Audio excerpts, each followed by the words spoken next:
Germany world war 3ஐ தொடங்குவார்களா? இதுதான் வந்து இந்த வீடியோவுடைய முக்கியமான சாரம்.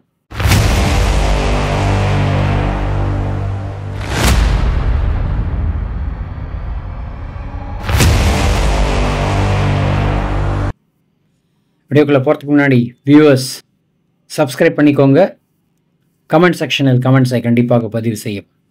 நான் பிரகாஷ் பேசுகிறேன், மோட்டிவேஷன் நியூஸ் சேனல்.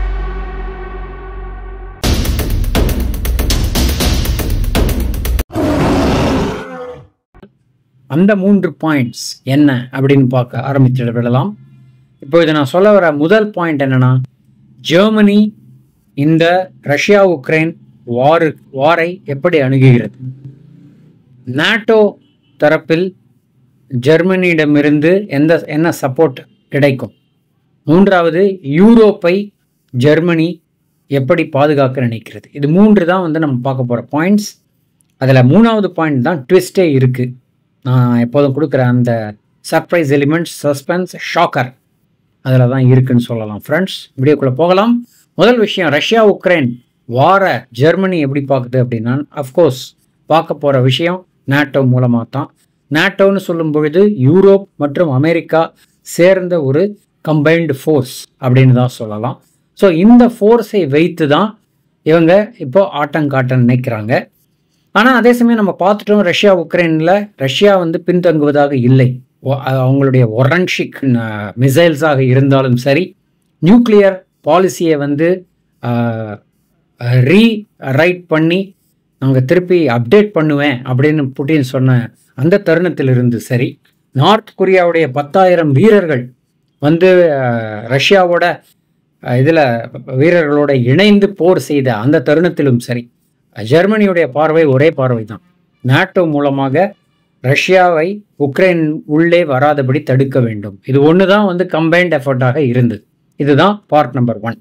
இரண்டாவது வீடியோவுடைய பார்ட்டுக்கு வரும்பொழுது நம்ம பார்க்க போகிற விஷயம் என்னென்னா, வெரி சிம்பிளான விஷயம்.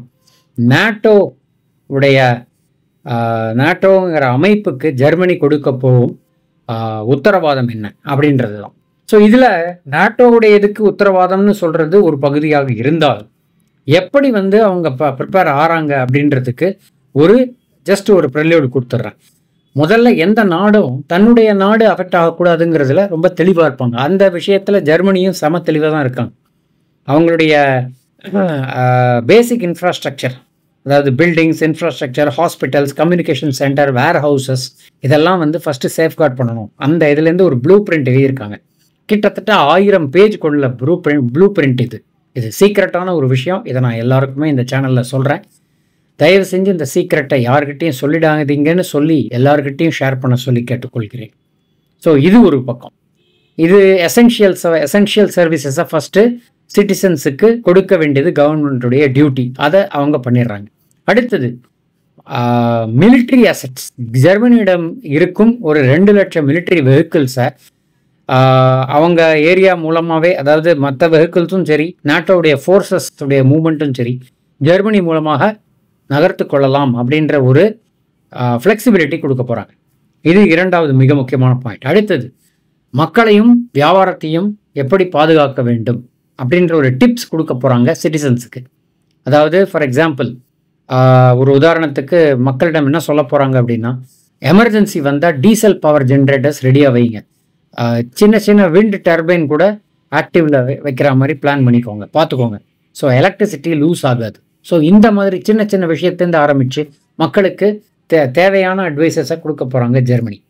இதற்கு பிறகு இந்த ட்ரூப் மூவ்மெண்ட்டாக இருந்தாலும் சரி, மிலிட்ரி வெஹிக்கிள்ஸ் மூவ்மெண்ட்டாக இருந்தாலும் சரி, இதில் வந்து எப்படி வந்து ரெடியாக இருக்கணும் அப்படிங்கிறதுல தான் ஃபோக்கஸ்ஃபுல்லாக வச்சுருக்காங்க ஜெர்மனி.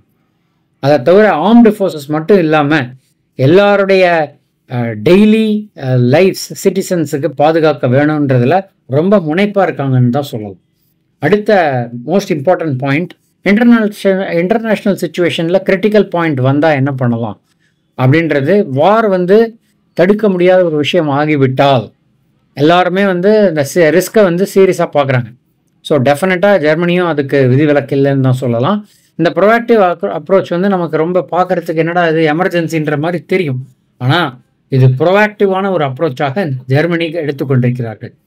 ஸோ யூரோப்பில் ஏதாவது வார் நடக்கலாமோ அப்படின்ற ஒரு, அதாவது இப்போ ட்ரம்ப்பே சொல்லியிருக்காரு, ஒரு possibility of a global conflict வர வாய்ப்பு இருக்குன்ற மாதிரி ட்ரம்ப் சொன்ன அந்த வார்த்தையை ரொம்ப சீரியஸாக எடுத்துக்கிட்டு வேலை செஞ்சுக்கிட்டு இருக்காங்க ஜெர்மனின்னு சொல்லலாம்.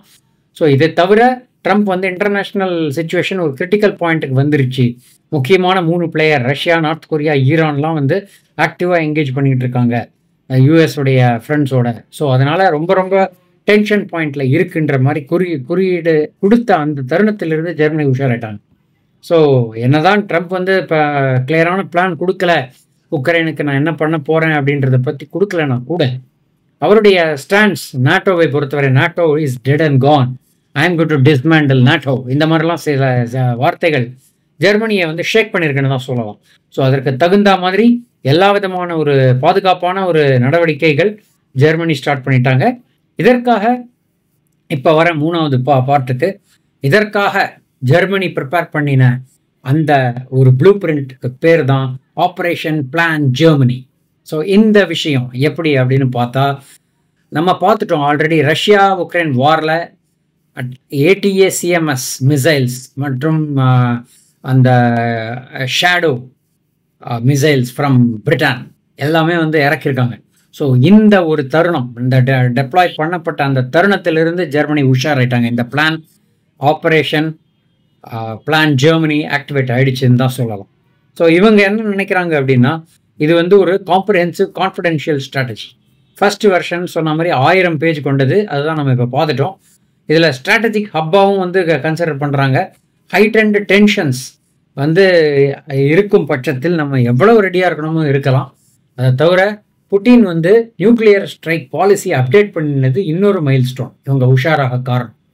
ஸோ ஆனால் மொத்தத்தில் ஜெர்மனி என்ன சொல்கிறாங்கன்னா, நாங்கள் இதுக்கெல்லாம் சளைக்காத ஆளுங்க, நாங்கள் வேர்ல்டு வார் 1, 2 பார்த்தவங்க அப்படின்ற கெத்துலையும் இருக்காங்கன்னு தான் சொல்லலாம். எது எப்படியாக இருந்தாலும் கண்டிப்பாக விஷயங்கள் ரொம்ப சீரியஸாக போயிட்டுருக்குன்னு சொல்லலாம்.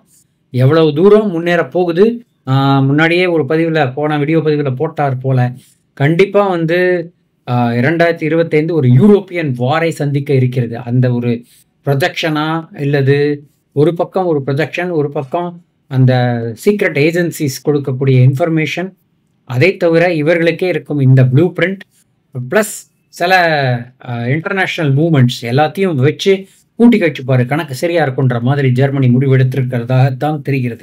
ஸோ பொறுத்திருந்து பார்க்க வேண்டும். ஜெர்மனி வேர்ல்டு வார் 3ஐ ஸ்டார்ட் பண்ணுவதற்கு முக்கிய காரணமாக இருப்பார்களா, அல்லது வேற ஏதாவது ஒரு நாடு இருக்குமா? யூஎஸ் இருக்கு, ரஷ்யா இருக்கு, பல சைனா கூட இருக்கு, நார்த் கொரியா கூட ரூல் அவுட் பண்ண முடியாது, ஈரானை ரூல் அவுட் பண்ண முடியாது, இஸ்ரேல் மூலமாக பல விஷயங்கள் நடக்கலாம். ஸோ பொறுத்திருந்து பார்க்க வேண்டும் ஃப்ரெண்ட்ஸ். என்னுடைய கேள்வி, உங்களுடைய பார்வை, இந்த போர் ஜெர்மனி தொடங்குவார்களா அல்லது வேற எந்த நாடு தொடங்க வாய்ப்பு இருக்கிறது? இதை பற்றிய கமெண்ட்ஸ் வரவேற்கப்படுகின்றன சொல்லி இந்த வீடியோ பதிவை இத்துடன் முடிவுக்கு கொண்டு வருகிறேன். சுவாரஸ்யமான தகவலுடன் மீண்டும் இணைவோம். நன்றி, வணக்கம்.